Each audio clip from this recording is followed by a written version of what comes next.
All right, so let's now implement truly private class fields and methods. So private class fields and methods are actually part of a bigger proposal for improving and changing JavaScript classes, which is simply called class fields.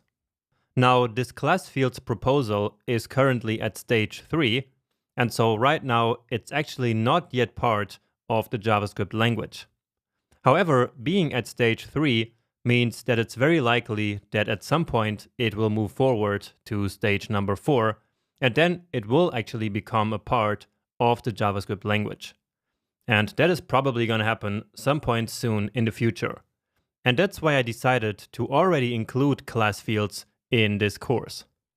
And in fact, some parts of this proposal actually already work in Google Chrome, but other parts don't. At least not at the time of recording this video. Now, for starters, why is this proposal actually called class fields? Well, in traditional OOP languages like Java and C++, properties are usually called fields. So what this means is that with this new proposal, JavaScript is moving away from the idea that classes are just syntactic sugar over constructor functions.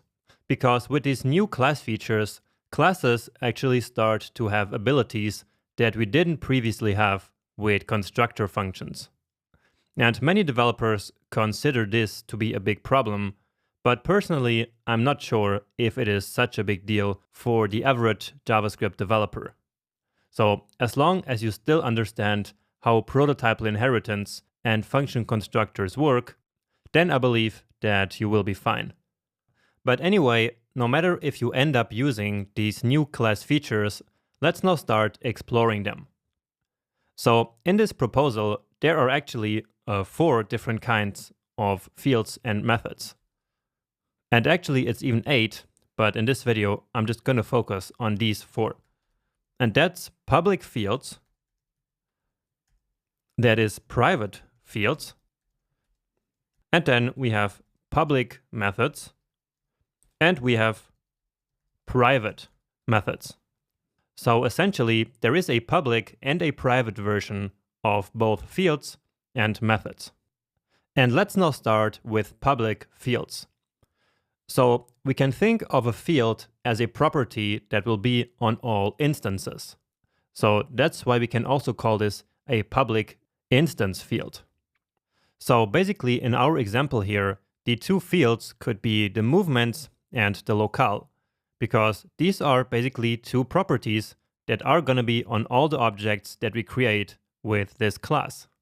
Because we do not pass any of the values here in, so into the constructor, and so this array and this language, they will always be set for all the instances, right? And so let's now add them as public fields. So that works simply like this. We can say locale equal and then navigator dot language. And then here we actually need to write a semicolon, which is kind of weird because between these methods, we do not need commas or semicolons. What's also weird is that this kind of looks like a variable here, right? But we don't have to declare it using like const or let. So this is how we simply define a public field. So let's write that here. So public fields. And the other one is going to be this movements. And I will still, for now, call it underscore movements. And so I'm setting it to this empty array now. And so when we reload this now, you will see that then the account here works exactly the same. So we still have the locale here and also the movements. But now they are actually public fields. But in our final object here, that doesn't make any difference.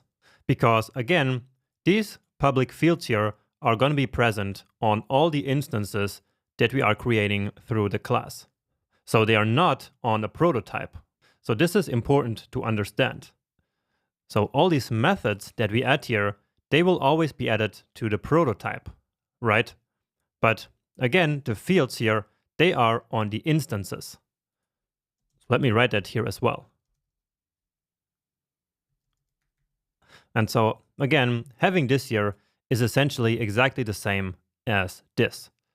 And therefore, these public fields, they are also referenceable by the this keyword, and they are also referenceable via the this keyword. Great. So that's public fields. Next up, let's talk about private fields. So this is number 2. This is number 1. Let's add that here as well. So just to keep a nice overview of all the things that we are learning here in this lecture. All right. So private fields is the one that we have actually been waiting for. So with private fields, we can now make it so that properties are really, truly not accessible from the outside. So just like in the last lecture, let's start by now finally making the movements array private. So let's move it here. And now I will remove the underscore, and then I will use the hash symbol. And so this is the syntax that makes a field private in this new class proposal. So let's try and reload to see what happens now. And indeed, we get some error. And the reason for that is that the property is now really called hash movements. So we need to change that everywhere. So both here and here. Yeah, that's it. Give it a save, and now it all works. So let's see. Here we now actually have the movements in this array, which is called hash movements now, basically. And so now we are finally going to be able to see that this property is indeed protected. So if we try to read account1.movements, then we get a syntax error. So private field movements must be declared in an enclosing class. So basically JavaScript thinks that I'm trying to implement this private class field out here, and that's the reason for this error. But what matters is that in fact we cannot access this variable outside here.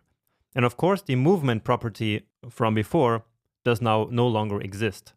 So we get undefined there. Now the error message here might look different for you by the time that you're watching this video. Because as I said, this proposal at the time of recording is not really finished yet. And so some implementation details might still change. And so that might also affect the error message here. And speaking of implementation, I believe that right now only Google Chrome actually supports these private class fields. And so make sure to also test your code in Google Chrome. But anyway, the movements are now truly private and no longer accessible outside here, at least not by their property. We do still have, of course, this method here in our public API. And so this one we can still use to get the movements. So that's right here. And that was indeed the whole point of creating this method in the first place in the last lecture. Now the next candidate to make private is this pin. So in the last lecture we protected it, but now just like the movements, we want to convert it to a truly private field. However, this time the situation is a bit different, because now we are actually setting the pin based on this input value to the constructor. However, we cannot define a field in the constructor. So the fields, they really have to be out here, outside of any method. So what we have to do is to create the field out here, so the private field, again with hash, and then don't set it to anything. And so this is essentially just like creating an empty variable. So in the beginning, this will be set to undefined, and then here we can redefine that value basically. And so one more time, we can see that these class fields are really just like any other property. That's why later down here, we can then access it on the this keyword and set it to the value that we received. So let's try that. And indeed, the pin here is now also a protected field, or actually a private field. And so when we try to access it, we will no longer be able to do that. All right. So that is truly private class fields. And again, these are going to be available on the instances themselves. So not on the prototype. And so, yeah, of course, that's why we have them right here in the instance. Now, some people don't like the way that the syntax looks here with the hash symbol, and there has been a lot of discussion going on. Now, I don't mind it at all. I just like to focus on the benefits that this new syntax gives us. There is a slight change that it might still change before the proposal reaches stage 4, but in this case, I will simply go ahead and update this video. But anyway, next up we have public methods. And actually, that is nothing new at this point. So all these methods here that we have been using are indeed public methods. So in this case, there is not a lot to talk about. And in fact, we had already written something similar here. So saying that all of these methods together are basically the public interface of our class. And so therefore, let's move on to our final point here, which is private methods. So let's do that down here. And private methods, as we already mentioned earlier, are very useful to hide the implementation details from the outside. And that's why in the previous lecture, we already made this method protected with this underscore. And so let's now grab this and put it down here. And now to make a private method, the syntax is exactly the same as private fields. So just like with the hash. Now the big problem here is that right now, no browser actually supports this. So I can just show you how it works in the code, but unfortunately, I cannot show you how it works. So if I save this now, I will probably get some error. And so, yeah, the first one is that this function now no longer exists. So let's change that here as well. And, well, we don't get any error actually. So that's surprising to me. Let's see what we have here. So indeed, here we have the approve loan now. So I guess that right now, Google Chrome simply made this method like a private field. So that's why it no longer appears in the prototype, right? So it's not here, but now it's instead on the instance. So that's not really what we want. Let's just test if we can access it out here. So console.log account1 dot approve loan with some value. And then we get the same error as before. So private field approve loan. And so, yeah, it's just as I said. So Google Chrome right now basically sees this as a private class field and not as a method. And so that's why I was saying that the methods are not really yet implemented in Google Chrome. So private methods are not available. And so let me just leave it here as a comment, but I will go back to simply protect it with the underscore convention. All right.